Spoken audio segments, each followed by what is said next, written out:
Gente, ¿qué tal? Es Lichu Asco. Estamos hablando con Oliver Bix sobre arte y other nerdy freaking things.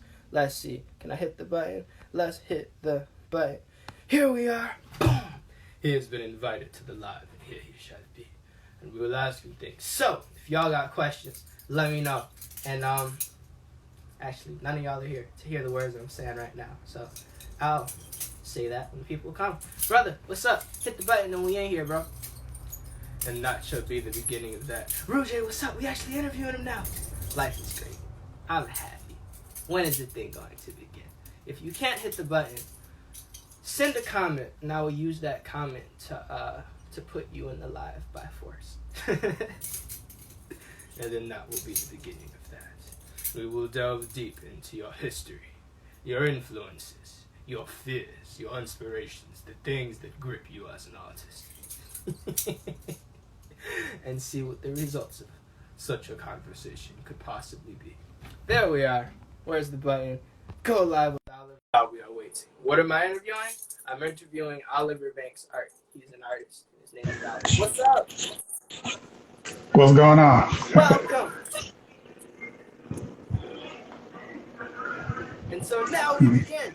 First, I know your name, but how did you become the person you are? Okay, to start off with, thank you. I appreciate you for putting me on. I started at the age of 5, man, just drawing and, drawing on whatever I can get my hands on. As far as what influenced me to do all that was cartoons, basically. All the way from, I have a variety of things that I really like and what I like to do. But the things that I know that influenced me a lot was a lot of 80s cartoons, because I'm an 80s baby. I grew up in the 80s. And so a lot of 80s cartoons, a lot of 80s anime also. And a lot of people, they'll just say those things. But I know for me, some things on I don't know if you ever heard of like the PBS cartoons and stuff like that. So things like, all the way down from Sesame Street to Barney. That it's a big influence on the stuff that I do, because it's a lot of that stuff is so colorful. A lot of it is thought provoking. A lot of things are just imaginative, and so you can take that and use it, in so many different ways and variations for the projects or the things that you want to do yourself. So, everything under the sun is the same, it's happened before. So the things that you do take is from things that's already been. Some of those influences, like the 80s cartoons, was like Thundercats, like Silverhawks, of course, Teenage Mutant Ninja Turtles, Transformers. Some of the more obscure things that a lot of people don't know. A lot of cartoons are like, have you ever heard of the Centurions? I have not. Okay, Centurions, Visionaries. Like, if you ever look those up, man, you'll see that it's an interesting group of cartoons, masked, an interesting group of cartoons that came out in that time and around that time, to where it was like super duper like influential in the things that I do and why I do them. A lot of movies around in that era too, like Star Wars, Indiana Jones, Back to the Future, like things that were like in a sci-fi realm, and like adventurous movies as well. So stuff like that, anime wise, Gundam, DBZ, Akira is like one of my top. Of course, that's probably everybody's top. But not only for like cartoon wise, but for movie wise, like that thing, it stretches, it's really versatile. That movie is like so versatile. Akira. What'd you say?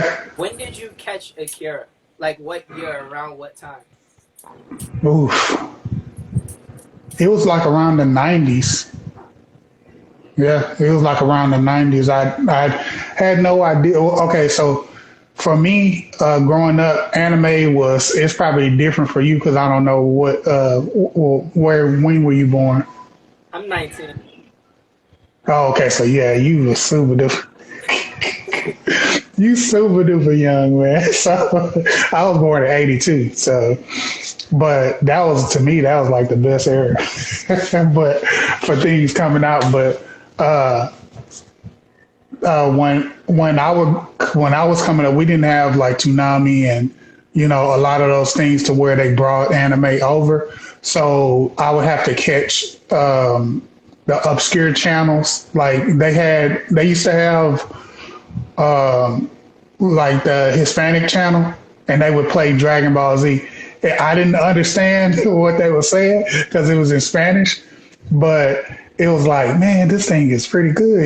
They would play it in the morning times, and I was like, okay, this is something that I can get into.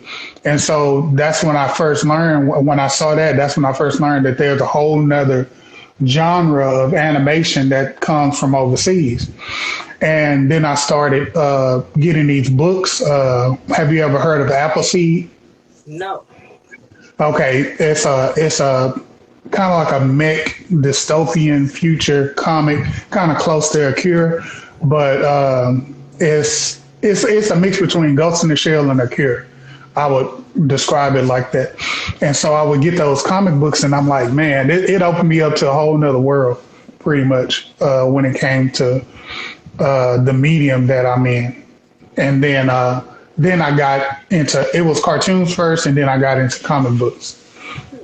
And Now, I would get yeah. Go ahead. you were as you came up in the 80s, like around, cause legit, like I saw He-Man and Thundercats and stuff when I was little. Cause that's Yeah, what my dad watched a lot. But like exactly. Yeah, listening back to the people that made those cartoons, they were told they had to be really accurate because those cartoons weren't made to be like entertainment; they were made to sell toys. So did you exactly. have toys? And if you did have the toys, did having the toys help you draw the characters or get better at drawing? Okay, that's a good question. I had all the toys. Matter of fact, I kept the toys specifically so that when I would have kids, I would give them to the toy. I would give them the toys. But yeah, I definitely kept it. I definitely got the toys when they came out. Some were harder to get than most, but at the time that's what you had to do. It was like a staple. You knew this is what you had to do. Like when you would see the cartoon, you had to get the toy. So that was the mentality then, is whenever a cartoon, and you're right, like they specifically made those cartoons for the toys. Any cartoon that came out around that time, it was basically a commodity. So, yeah, they didn't lose sleep on if they wanted another episode or this or wanted another season. They was like, no, if these toys not selling, it's done. It's a done deal. So thank God everybody loved Teenage Mutant Ninja Turtles, Transformers, all of those, and they went out and bought the toys, because if not, we wouldn't have had like a whole genre of those things to come out. Absolutely. Like it's really looking back on that times and looking back, being able to be educated by people that got to live through those times, it helps a lot. Because Yeah. there's a show, Young Justice. I'm not sure. Are you familiar with Young Justice? Yeah. Oh yeah, definitely. Yeah. Young Justice was made with a budget and a style that was like in the upper echelon of cartoons. But because of that, they hoped that they'd get their money back on the toys. So when the toys Yeah. No. in that era, people weren't buying toys anymore. They got Exactly. So in what way do you think that artists and studios can monetize their art now as toy sales are becoming less prevalent, especially in like the age of pop figures and stuff? Okay. Yeah, that's a really good question. I don't think the toy line is specifically going down. I think what it is that they want to market to a certain group that wants to buy the toys, and so they would have to do something like Teen Titans Go and kind of go that route. I don't want to say dumb it down or anything, because the Teen Titans Go for what it is. It's pretty sophisticated in a way, for what it is. But it sells toys, you see, and so it's a fine line now between doing what they see when you have a system that's not broken or you think it's not broken. Sometimes you want to keep going with that, and if you're not educated, you're gonna do it, no matter what, no matter the changes, no matter the time, the time that I mean, what I'm trying to say is the shift in what people really want now. So now you got video games, you got you got streaming, you got a lot of other things that's keeping people attention rather than, somebody sitting down and banging action figures together. So you have to sell it in a way to where you market it in a way to where this is nostalgic, this is collectibles, this is something that you want. But they're not doing it in that way. They're doing it in the old style. I'm gonna put it like that. Of here's the cartoon, now go buy the toys. No, it doesn't work like that anymore. You have to create scenarios within that cartoon, or when you put those commercials up, you have to make it in a way to where I gotta have it. Just like with these video games, and just like with things like Fortnite, they make it in a way to where I gotta have this skin. I gotta have this. It's marketing 101. But why are they working for something that's virtual compared to something that you can hold in your hand? And it's bonkers. It's like you would much rather have something physical than something virtual. In a way, because that lets you know you have it, you got your money's worth. But in a way, sometimes if you do buy a skin or something like that on a video game, you kind of feel cheated in a way if it's not what you wanted. But in a way, you feel kind of satisfied because you get to show it out. It's a fine line. I don't know how to crack the code right now because it is a fine line. But they might do it. Somebody might come up with a process. Let me think. If there's somebody, I don't know anybody right now that's other than Hot Toys. I don't know anybody that has a toy line to where somebody's saying that I gotta have it. But I know Hot Toys for one, man. And once you see those toys, you like, I gotta have it.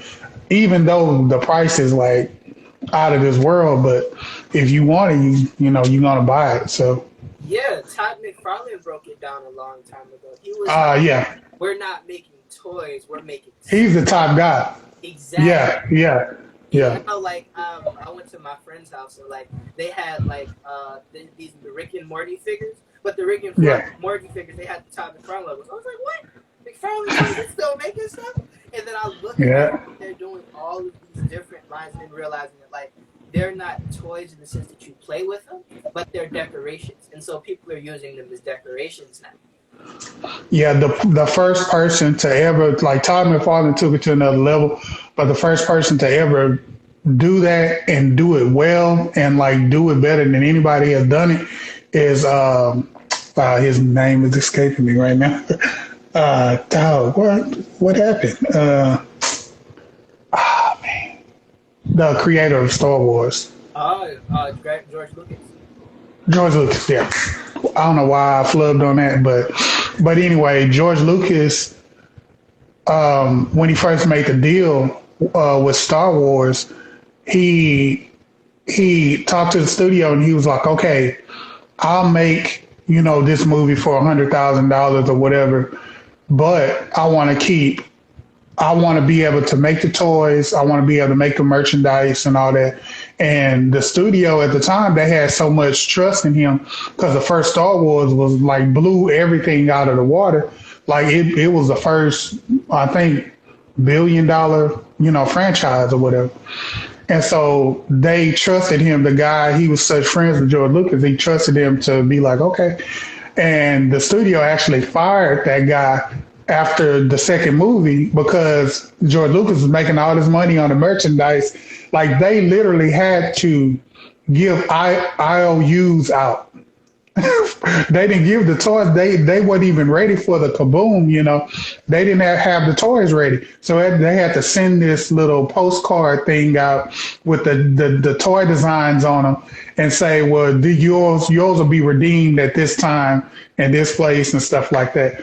So this guy became a millionaire off of the whole toy line, and so that's why people started making stuff because of those toys. Wow. But if you can, man, create a good IP and have those toys explode, man, you'll be rich just like that.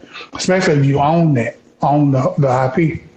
Exactly. And even in like doing clothing, I'm studying like the way that people make card games and stuff, different things. Because I'm seeing that in a lot of like new business, a lot of new big business, that the speed is in the connection with the people, and then from that connection with the people, that's where all these other opportunities and things spring from. Because like there's an artist called Crumbs Art, for example, and Crumbs Art does like these black anime characters, like these black versions of different characters, but they're tied to people's nostalgia. So people want that nostalgia to be validated, so they go to him. Similarly, Pop Pop doesn't have original vision.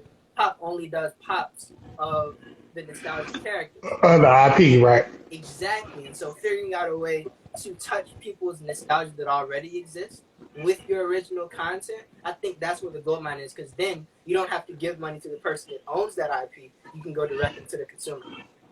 Exactly. You're right. You're definitely right about that. I know that's something that, that I'm trying to, do as far as, merchandising now, because I have all of these, certain characters that I want to get out there, but I want to create the content first. Once I create the content, then I'll get everything that I need, to go ahead and, thrive in the space of, merchandising and stuff like that.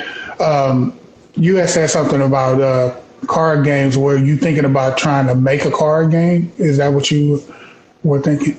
No, I was thinking of licensing, because there's so many people that are already doing it. Like what I've found operating in these spaces for the past 2 years is that there's so many people doing so many amazing things, and I, as me, have to put my focus into so many different things that putting 100% of myself into one full venture will probably cause it to crash. But if I put 10% of myself into 10 different ventures, then I put people that are completely motivated to make those successful happen, then that's what that's what getting like venture. So that's where like my head is at. So I see like I love black and I love black artistry, and I love the stories that are being told, the new worlds that are being created. And so that's my focus. So when I'm seeing people like make these trading card games, my thought is, how can I get your trading card game to my platform so that your people come to me and my people come to you? And it's like a Right. Yeah, that's the way to do it. You're learning early that this is what it's all about. Like, this is how you get things off the ground, not just so much as, thinking of an idea and then just putting that idea out. I knew when I started that, because I started doing my art first. And then I went from that, just getting certain clients and doing art for them and doing logos and this and that. I went from that to traveling and doing Comic-Cons. And so I would set up at Comic-Cons and do those and, and have people and then build my rapport with people from all over. So I would go to different states and do that, build my rapport with them. And then from there, the natural evolution for me was to do animation. And because I've always loved animation, I figured out how to do animation when I was very young. And so I'm like, okay, so now from art, now from, doing the traveling art, then to now doing animation. And so, so far I've done, certain commercials and stuff for social media and, a little bit of things of my own. But now I'm focused on doing actual series and stuff like that. So once I create that content, then I can sell that content to whoever, wants to put it on that platform. And so that's my focus now. And the natural, I guess, evolution to that is, live action. It can go from that to live action or comics. That's the lateral move is comics and stuff like that. So that's my mission, I guess I would say, for the future. That's amazing. I mean, it's dope to hear you talking about being in that headspace because my head is in the same way. That's the same with like I think in terms of like what's the there's lateral and then there's Yeah. Then there's progressional, like your vertical. Yeah, but I understand what you're saying. You always want to grow. You don't ever want to stay in the same spot. You always want to, like, yeah, you're doing t-shirts or you're doing this right now, but you always want to be thinking about, well, what's the next level? Because if you don't, then when and if you do fail in that position, then you have nothing else. Just like you say, you're splitting your time up, you're diversifying yourself. That's the best thing to do, because if something over here is not going right, you can always go over here and make that, your baby or whatever.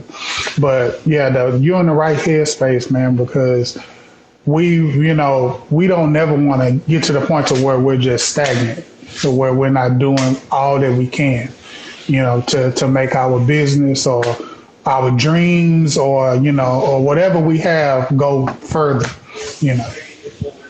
that if you had infinite resources and you had 1 year to get a project out, what would you create?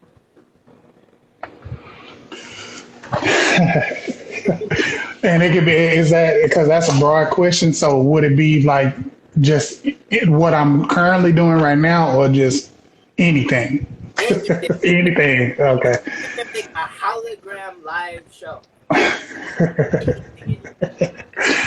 Okay. Man, I love to kind of storyboard and kind of direct and stuff like that. So and now you put me in the position to pit live action against animation, and my first love is animation. So, but I have done some live action short stories.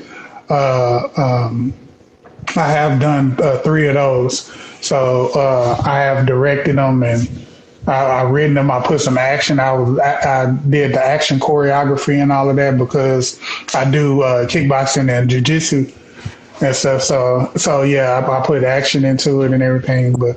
But it was small little things I did with some kids. So, but for me, my first love, like I say, is animation. So I would direct the full feature animation. I would try my best to make it on the level of Spider-Verse. Yeah, like, to me, that's like the pinnacle, because they actually use 3D and 2D effects, and I'm like, it's amazing. I mean, I love 2D. I love 3D, but some of the 3D is like lifeless to me almost. But I love a current cartoon I can give you that is just like so dynamic to me. You seen the new Rise of the TMT, Teenage Mutant Ninja Turtles? Okay, I didn't think I was gonna like it, because they had the last one was in 3D. It was like a 3D motion or whatever. And so this one was 2D, and I was like, yeah. But the gestures, the action, like everything about it is what I love. It's just the action about it, and how they do the action, how they do just the gestures of the characters and everything is pretty good. And so my first love is 2D animation. But how they took that 3D and made it look 2D, and also made it look like a comic book, it's just like everything just came together when I saw that movie, man. It was amazing. So yeah, that's something that I would want to do, is to create something as good as that, on a big level as what they did it on. I mean, got them in the Oscars, man. Yeah. It's the most, and again, I will never watch it again. I've seen it once. I don't need to see it more than once. It's the same feeling that I feel about, like, I saw Black Panther, and after I saw that, no, I'm gonna see this again. And like, I went to school with that white people. They were like, the CGI sucked in Black Panther, and I didn't like the plot. And I was like, shut up. Yeah. Not important. Yeah, it's not for you. It's not for you. Y'all had to pass what 100 years of movies, however long of movies to where y'all can say that was for me, that's for us. So Exactly. yeah, Spider Verse, yeah. everything from him going to a private school to being an artist to freaking being able to do all this cool stuff now, but still not having his spot yet. Like when I finished Spider, I legit like bawled in tears of happiness. Like Oh this yeah. never happened in life before.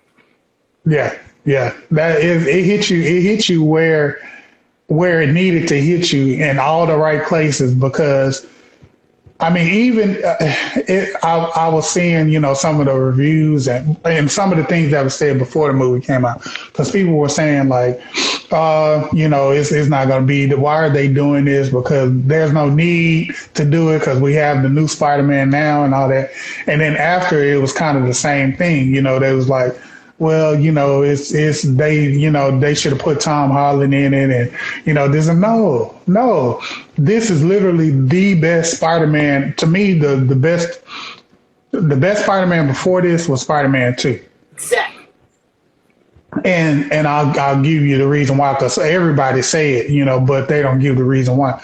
The reason being is that this was the ultimate Spider-Man movie because he was swinging through the city.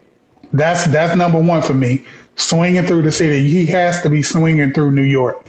That's why I don't like the new Spider-Man. I mean, not that I don't like it, but the thing that I don't like about it is that they're constantly taking Tom Holland out of New York. And this is where he thrives at. Like it's amazing. Like the scenes where he are in New York swinging, that's the highlight for me. For two, Spider-Man has to hit someone. He has to hit somebody. I can't count the times in the other Spider-Man movies where he barely touched anyone. He's just dodging the whole time. That's it. And then he sprays a web on them or whatever. That's it. But physical contact, he has to be going toe to toe. And that's what happened to Spider-Man 2. Going toe to toe with Doc Ock. Fist on fist, And three, he has to have a lot of heart. Like the movie has to have a lot of heart because Spider-Man is a person just like me and you, that does these amazing things. Not necessarily, it's more of a burden on him than it is something that's just fun. And if you think about it in real life, it would be a burden. It would be cool for a couple of weeks, but then after that, having this big responsibility to do things, watching just saying, looking at all of this stuff that's happening right now with our people being shot down and doing that, and just think you have the power to stop that, but you're not around. That would be a burden, and that's you could actually feel that pain that Spider-Man goes through is that he feel like he has to save everybody. He has the power to kind of do it, but he can't. He almost can't because he can't be in more than one place at one time. So it's so down to earth, and all of that is in Spider-Man 2. And also all of that is in Spider-Verse. But it's like, I don't know what they be thinking when it comes to Spider-Man. It's like they're treating him like he's Tony Stark right now, but he's not. Spider-Man is a specific character that you really have to dig into why he's Spider-Man, But I kind of see it towards the end of Far Away From Home, I think. I kind of saw that they're getting towards that. If they bring in, I know I'm going on a tangent, but if they bring in Craven, like they're kind of speculating that they are, this will be a true Spider-Man movie because he's going to be hunted. He's going to be hunted in his own city. It's going to be amazing. Me thinking about it right now, I'm like, if they do it right, then it'll be perfect. But maybe not. We'll It depends. A lot of these studios, and again, this is what happens when you constantly make reboots of things, and all Hmm. it really does is just make reboots of things or reimaginings of things. They keep wanting to Right. make the wheel instead of just making the wheel. All the Netflix Yeah. great because in Netflix, with the exception of Iron Fist, and they jacked up Iron Fist because they tried to reinvent the wheel with freaking him. But if you look at Exactly. Luke Cage is legit, just Luke Cage. Daredevil is Daredevil. When you allow The blueprint. the character is what. Exactly. Exactly. You're right. And I don't think they had. See, they get some of the reason why Marvel is doing so good is because they have somebody who's a fan of the comics that's leading it and that's putting out the blueprint and like giving it to people who not necessarily know the comics or understand the comics. He's giving them the blueprint. They're doing what they think, but they have to go along with that blueprint. And that's how Marvel is working. It's really working because some people may not be too familiar with the comics and the character, but the fact that they're a good director, they can get in there, learn the character on a short basis, and then put their own 2 cents in it. But they still following the blueprint that the Kevin Feige has, made. But these other people they're just well, I'm going to do my version of what that character is. No, no, you can do your vision, but this is already an established character. You can't make him your own. And that's what a lot of people are doing. They're trying to make that character their own, and it's not working. So, but yeah, Iron Fist was a big disappointment. I knew that it was going to be to where they brought them all together, and in which they did, and that was probably like the worst. It was worse than from the villain to them coming together. It was like no chemistry at all. It was terrible. But I don't want to get onto that. The chemistry between Luke Cage, the Punisher, and Daredevil was perfect. Like that was perfect. Like when Daredevil fought the Punisher, that was perfect. When Luke Cage came together and saw Daredevil, it was all of that chemistry was good, but the rest of everybody else, it wasn't. It was pretty bad. Yeah, and the craziest thing was Iron Fist on Luke Cage was amazing. Yeah, exactly. But that was the Luke Cage show, and the person that was doing Luke Cage knew Luke Cage and wanted to do a Luke Cage show. Not the director's show. So, but that's the difference between that. These are the things that we will surpass in a couple of years. We'll be looking at Yeah. those and then looking at their shows and be like, this is where they jacked up. We're not going to do this. Oh yeah, and if you can, the thing about doing anything, if you can learn, always be learning, and if you can be taught, you'll go far. If once you get to the level to where you can never be taught and you can never learn anything else, then you'll stay in the Stone Age. Yeah, but for me, my thing is to always tell great stories, especially with my people, in it, and just always kind of graduate to the next level. What informs your storytelling, or what ideas are behind the stories that you want to give to the viewer? In general, because I have a lot of stories that I have, and all of them are like they're a lot different from each other, because some people they tell stories and a lot of them be the same, and across the board. But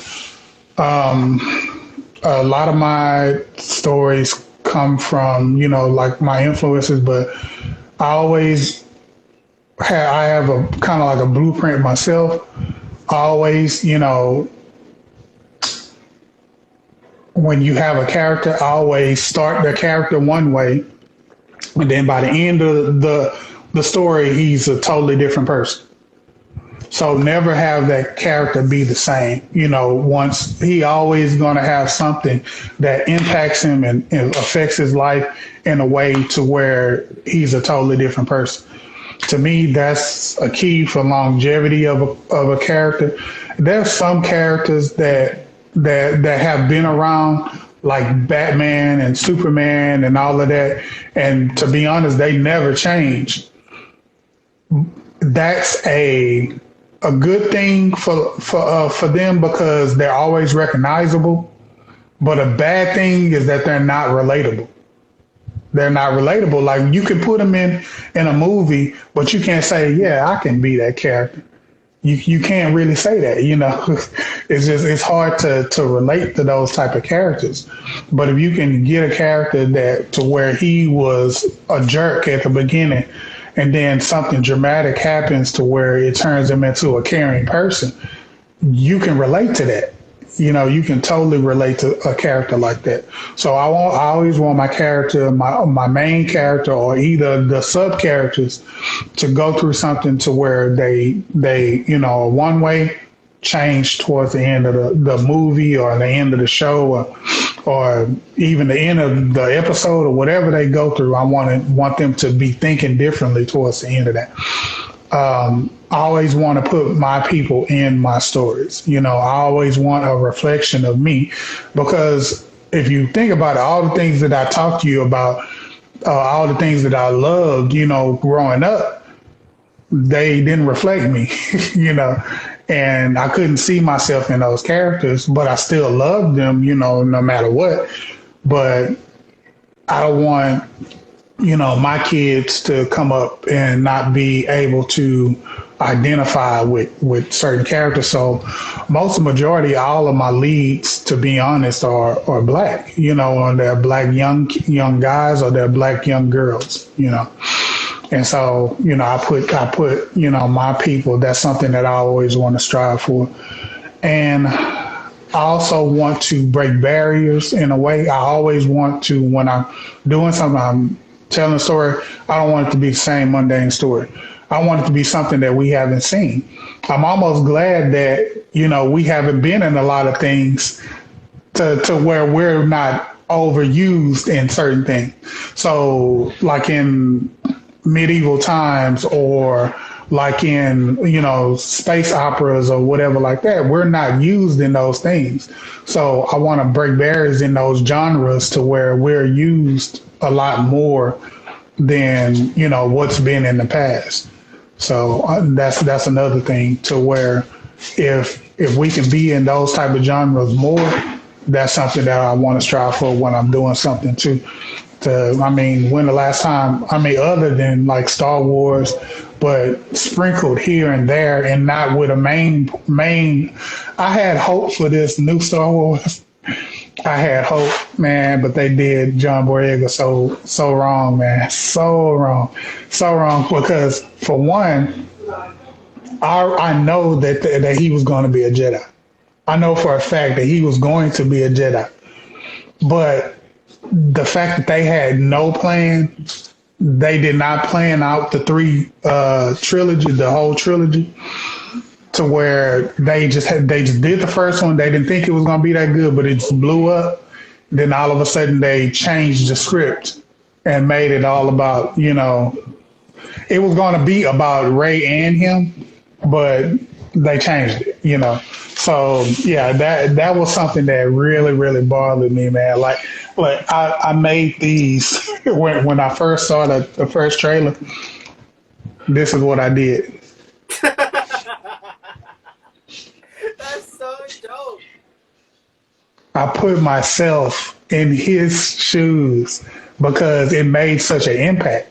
Like, when do we see the first thing you see is a black face pop up on the screen, for sweating and, like just the big face, right there, you could instantly identify with it. And so, I did that, man.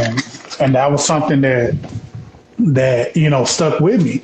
And I was like, man, I have so much hope for this character, and they dropped the ball as usual. And then they tried to make up for it in the third one's like, oh, I'm sensing something. No, duh. You were supposed to be a Jedi. That's why you sensing something. Like, come on, man. Get out of here with that. Within the past 5 years, we've seen a lot of independent projects like Star Season and Black Sands Entertainment and a whole bunch of other Yeah. that have become empowered their own content and being successful in making their content. What's some of the stuff that you've seen people create, even if it's just down to artists that you've seen on the internet that stuck with you or that you I'm a big fan of the line animation. Have you ever seen them? Bear is the yes. Oh my god! Yes. Oh my god! Oh man! That see how I'm speechless right now. That company, man, and I think his name is Thomas. His name is escaping me. What? Les Thomas. That's his name, in it. Yeah, yeah. That dude is amazing, man. And from where he came from, he just came from nothing. I mean, not nothing, but he came from nowhere, like came out of nowhere and then joined line. And then like the dude's animation is ridiculous, man. And he putting them on the map. I'm going to say it like that. He's putting them on the map. But when he came out with that trailer for this was before the mighty what is called the mighty this is before that he came out with the bunny one, and it reminded me so much. Had you seen it? No. Okay, man. Let me hold on. It's hard for me to remember stuff like that, like right off the top of my head. But he had did this character, and it reminded me so much of Thundercats. It was like a bunch of different characters, and they had like a Thundercats intro almost introducing these characters and stuff. So it was pretty dope, man. It was like, I can't remember it right now.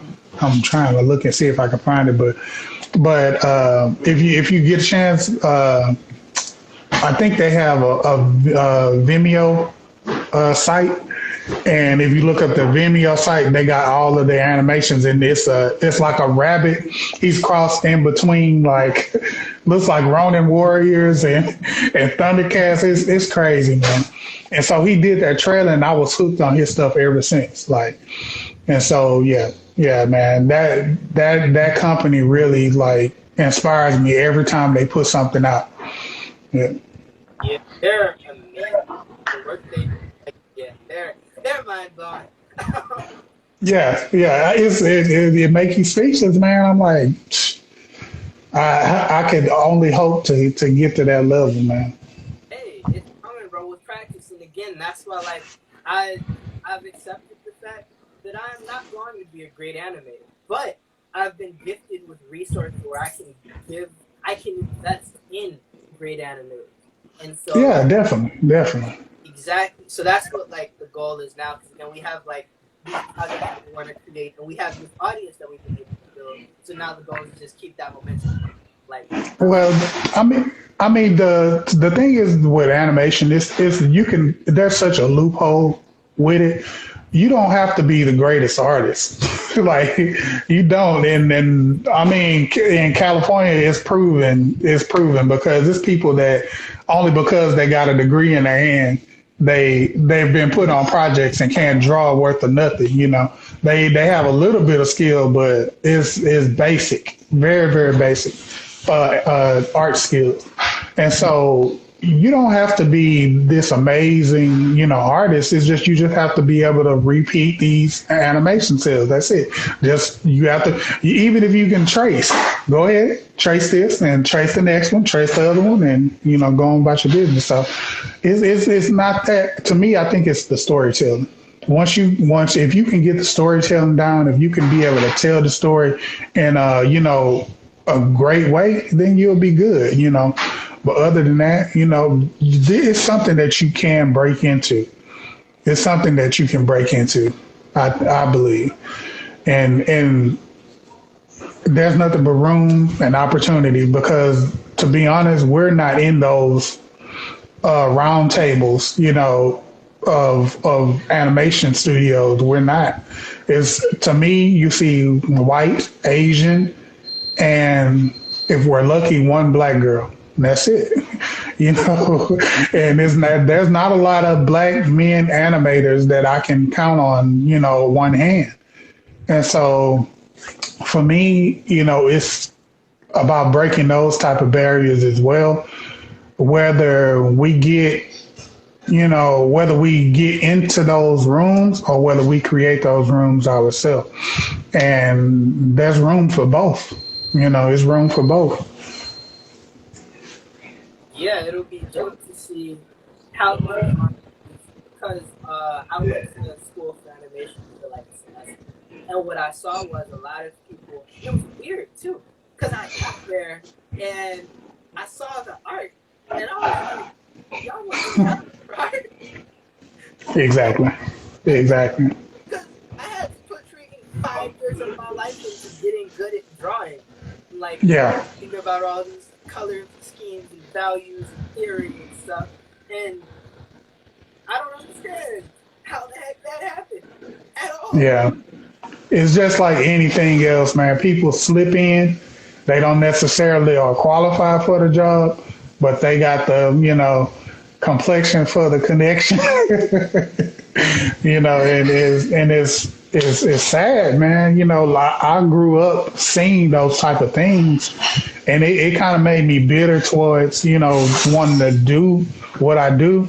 But then I ended up learning that it's not about that. What is my purpose? Like, what am I doing it for?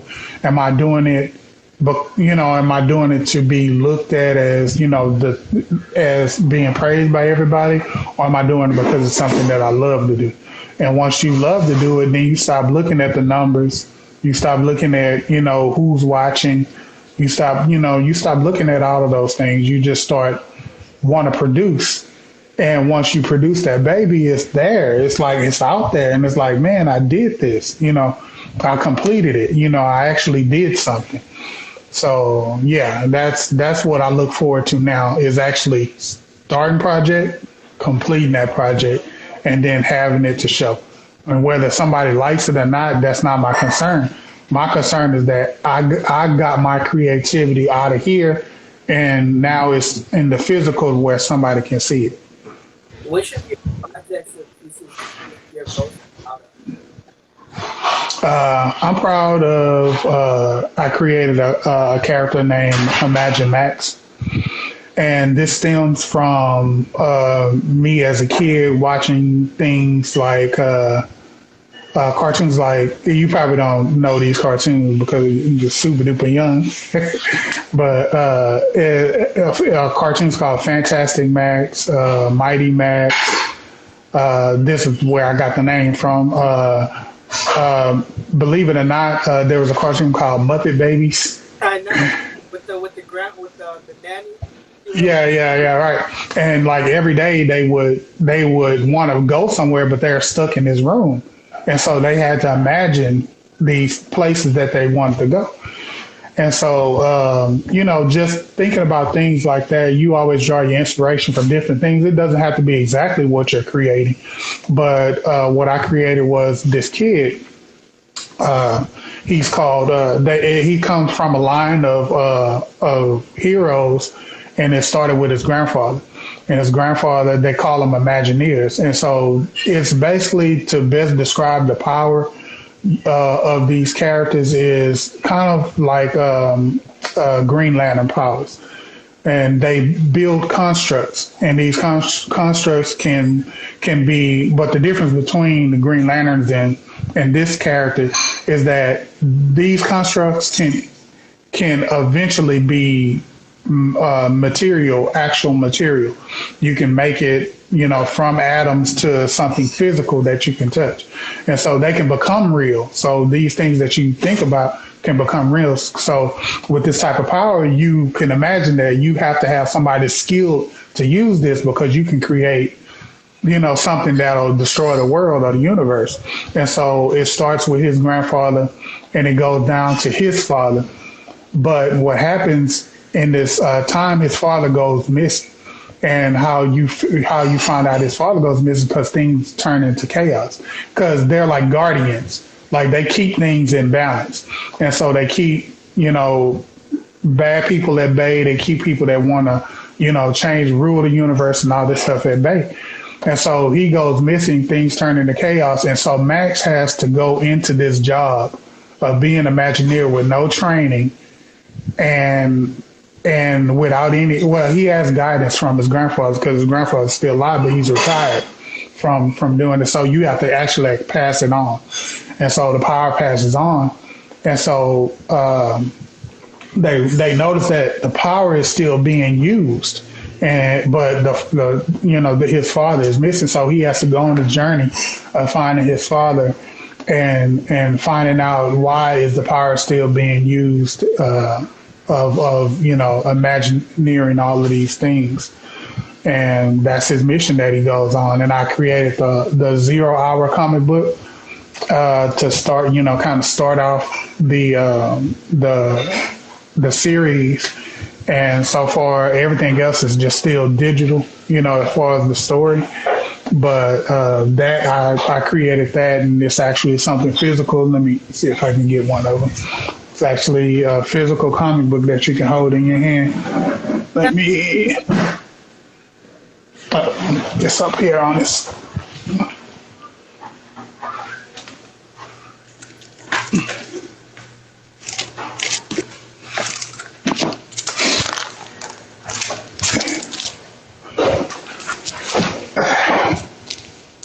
That's the first issue. How do you manage the art style that you're going to use? Like how far on that dial you go, or like how I do try to be different at times. I did this the comic that I did right there. I did kind of question myself, and I was like, how should I do this? And so what I did is I was like, okay, well, I'm not going to do it the traditional art style where you have the inks, the real dark inks, shadows and stuff like that. I'm going to do it in a cartoon style where the shadows are colored. And so, and I took it a step further. I said, well, I don't want black lines. So what I will do is I'll take those lines and color in those lines as well. And so I do, come at a certain decision to where now that I think about it, I'm like, I'm going to do it differently the next comic that I do. And I'll keep the black lines, but I'll still keep the color shades. And so I do come to a point to where I'm like, okay, how do I want to do this? How do I want to create this style? And sometimes it's a good idea. Sometimes it's not. At this point, I'm like, I like the idea of what I was going for, but I didn't like the execution of it. So I'm going to change it up a little bit. So, but to me, when it's done, it's done. And I've seen so many things out there to where it was this art style and somebody did this, but then they change it right in the middle and it becomes better. So, to me, I used to watch, Bob Ross a lot, and he'll say happy mistakes, It's just, it's out there, it's something that you can actually deal with. And let me see if I can show you some of the pages. Yeah. Let me show you. And so I don't know if you can see without that shining.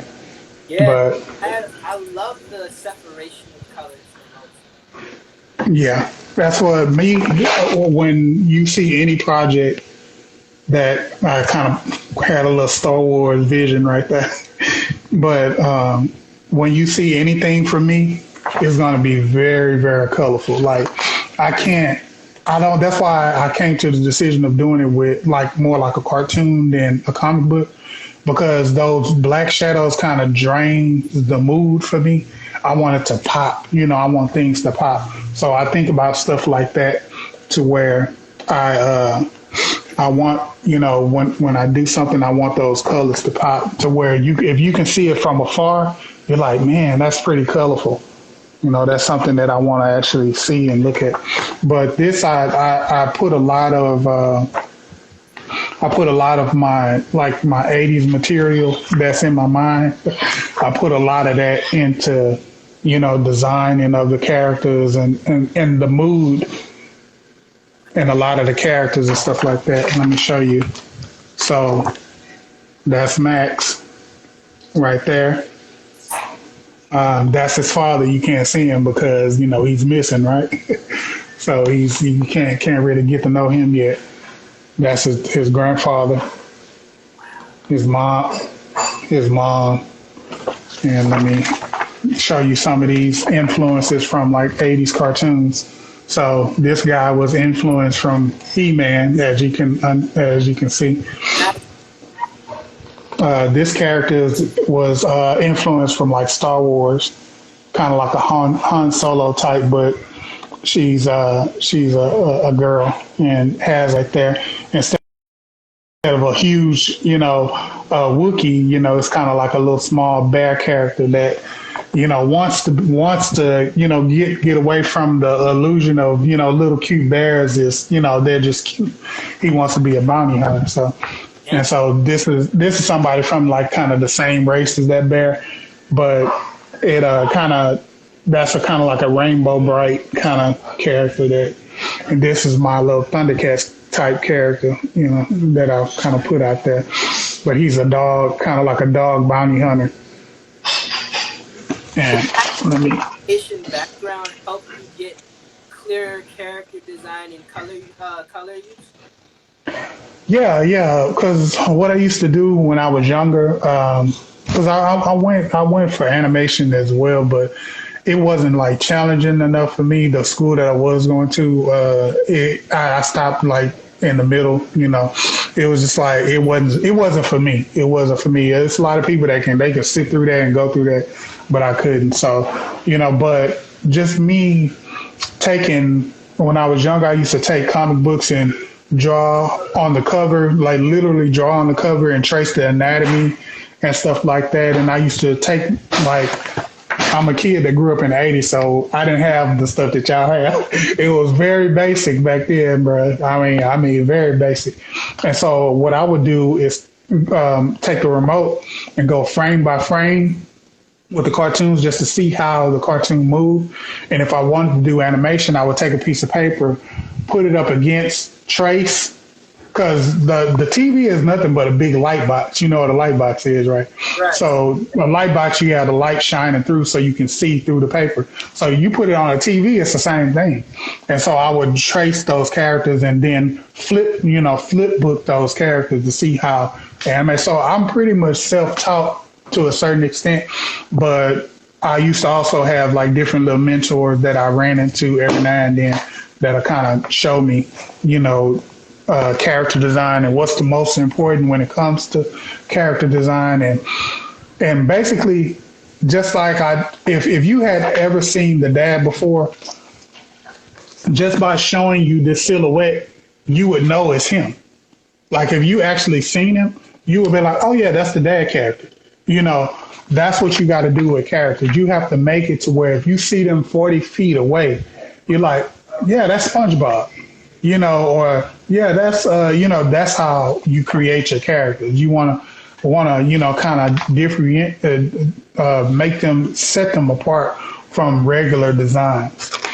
These are some more designs that I made. I really wow. What is it? How can I get it #1? And what is it called #2?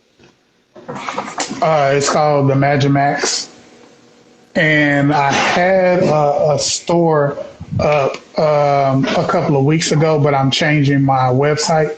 So I'll have that up pretty soon. I just got finished talking to the guy this morning about putting consolidating everything I have, even your site, because I want to start fresh. So I want to put your site. I want to put my YouTube as well, because I do I do videos on there. I don't know if you knew that, but yeah. But you can subscribe to it after this whenever you get a chance.